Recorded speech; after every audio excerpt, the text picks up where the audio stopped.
ఈ 16 నామాల్ని ఎవడు చదువుతున్నాడో వాడికి విఘ్నములు రాకుండా వాడు జీవితంలో చేరవలసినటువంటి స్థానమునకు చేరుకుంటాడు. కాబట్టి మిగిలినవి చదివావా చదవలేదా నీ ఇష్టం. ఇది మాత్రం నీ కొరకు మాత్రమే కాదు, నిన్ను నమ్ముకున్న నీ కుటుంబం కోసం నువ్వు చదవాలి. నీకు చదవకడం చేత కాకపోతే కనీసం ప్రతిరోజు ఇది చదవడం వచ్చిన వాళ్ళ దగ్గరికి వెళ్ళి చదవమని నువ్వు వినాలి.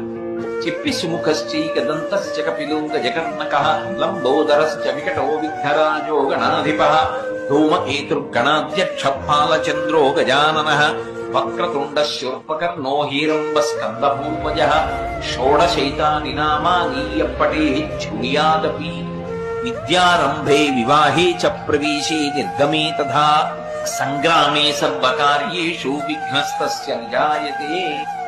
ఈ 16 నామాల్ని ఎవడు చదువుతున్నాడో వాడికి విఘ్నములు రాకుండా